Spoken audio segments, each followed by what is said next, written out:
بسم الله الرحمن الرحيم وصباح نما خميسة سقال إيا لباتن كبشة جانوري سنة كالبكن لباتن إيا اللح أو كوبهاغن طبعا كبشة شعبان سنة كون أفر بقول أفرتن يتضبا تاريخ ذي هجرية كسو دوادا مركله إيا برامجكي حولشada wararka qodobada saakay barnaamijka aan idin kugu haynana waxa kamida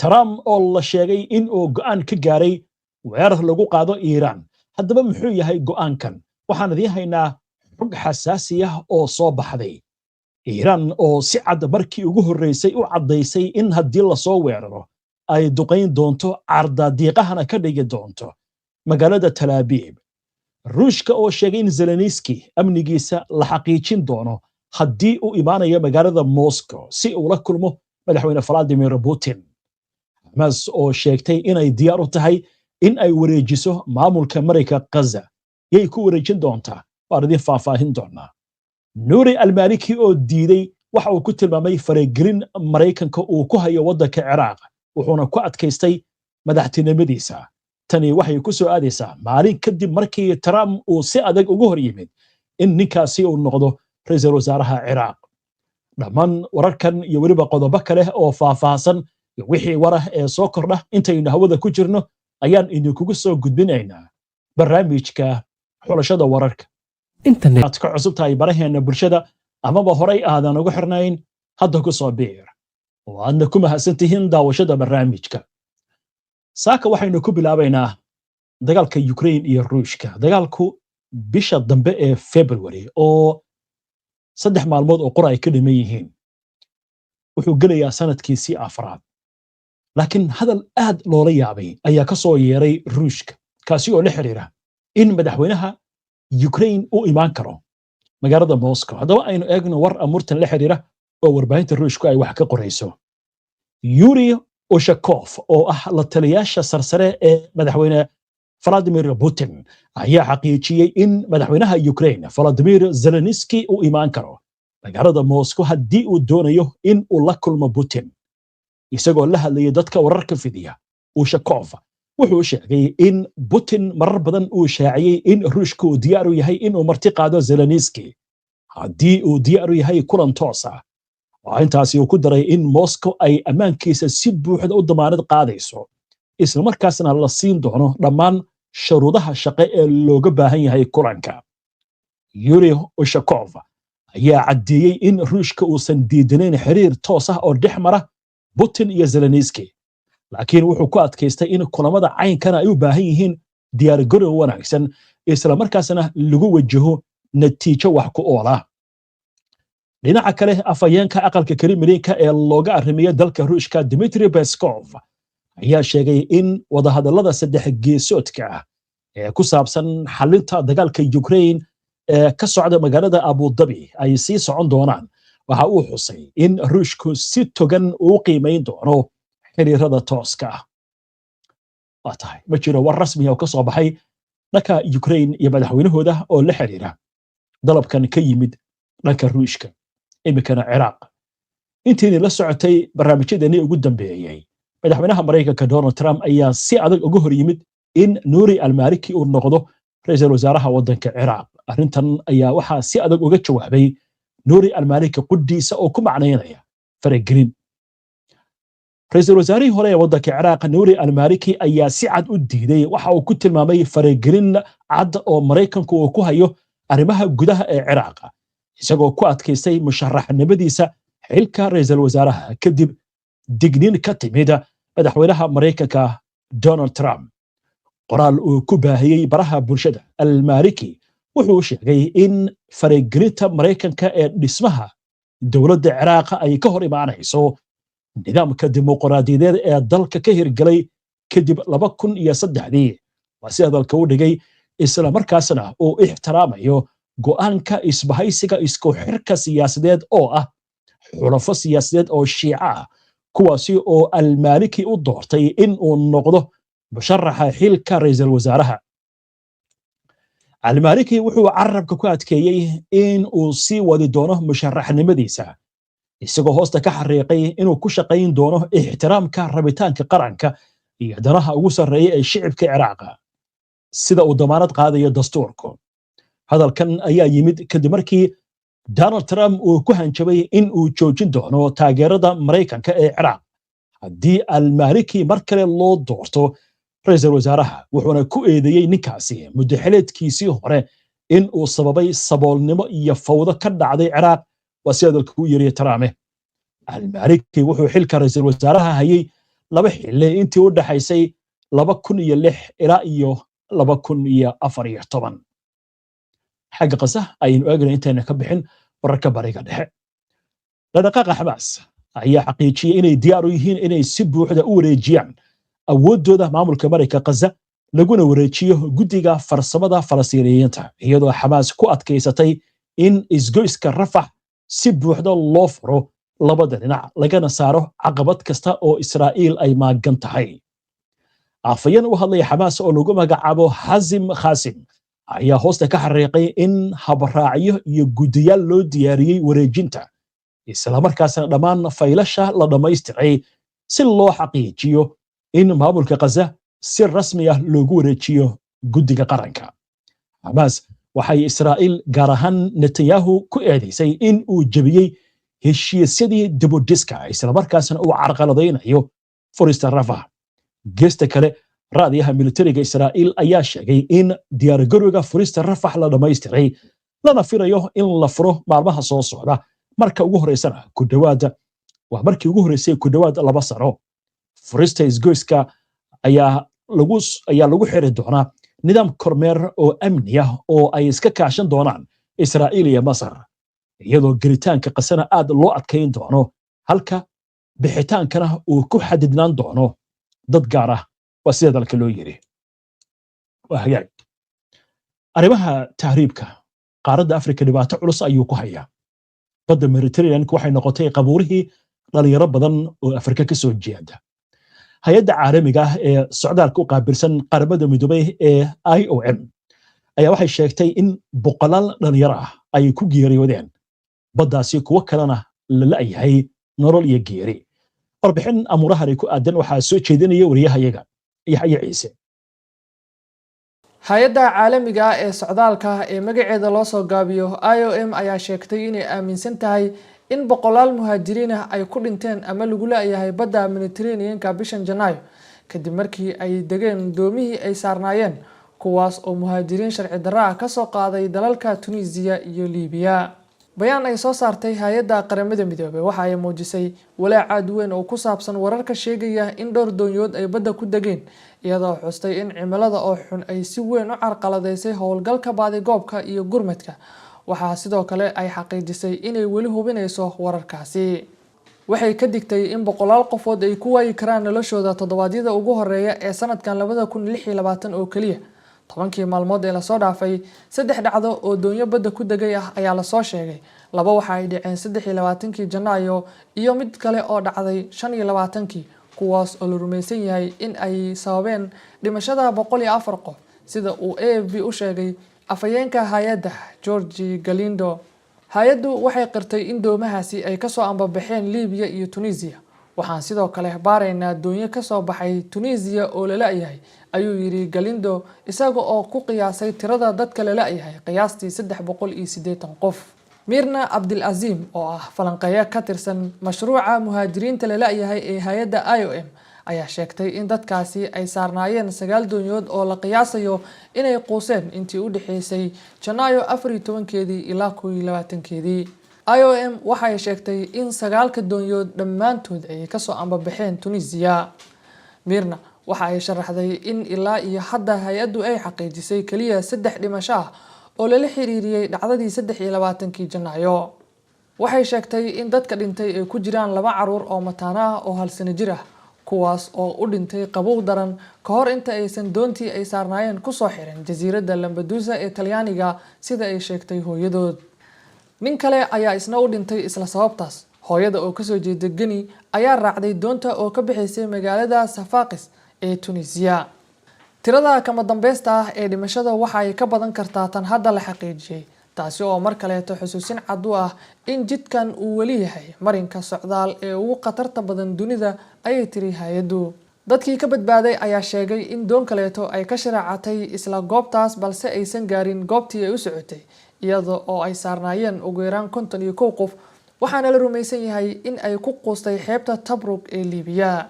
IOM waxay sheegtay in doon kale oo siday ugu yaraan 51 qof ay ku quustay, isla markaana hal qof oo kaliya uu ka badbaaday. ka ganacsiga muhaajiriinta iyadoo la adeegsanayay doomo aan ku habboonayn safarka badda oo aad loo buux dhaafiyay waa faldambiyeed, ayay IOM tiri. qorsheynta safarro xilli dabeelo daran ay ka jiraan aagga ayaa ka dhigaysa dhaqanka mid aad u foolxun, maadaama dadkan ay si ula kac ah ugu dirayaan badda iyaga oo ku jira xaalado halis gelin kara noloshooda, ayay sii raacisay hay-addu.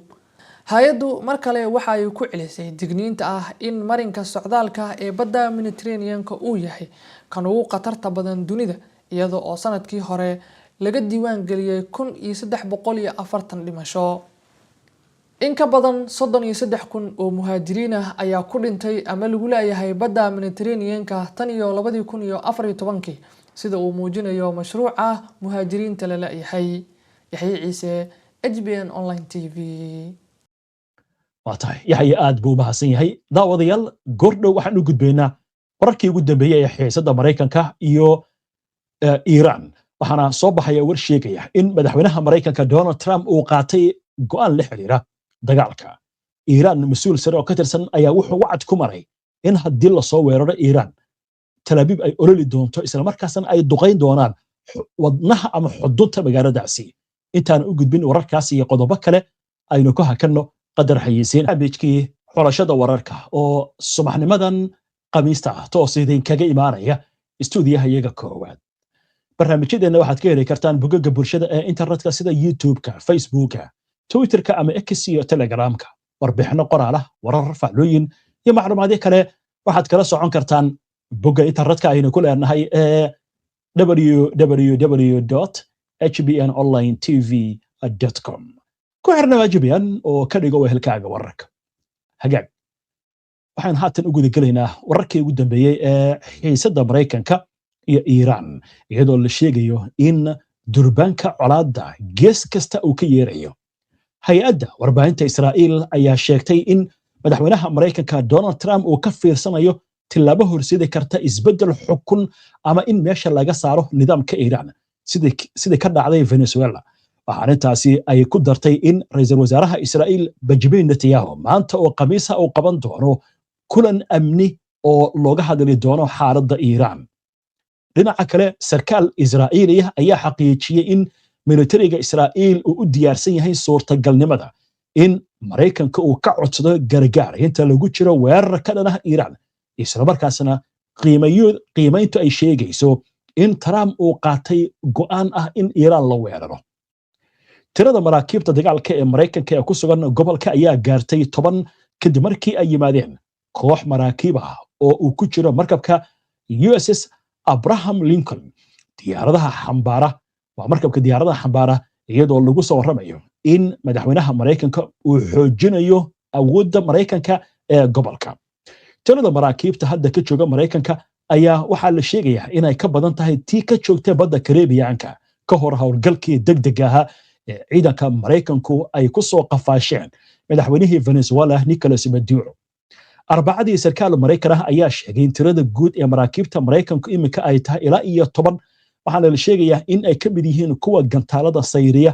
waxaa kaloo halkaasi la geeyey diyaaradaha dagaalka ee F-35 oo wasidalka loo dhigay la yiri raadarada ayay ka dhuuntaan.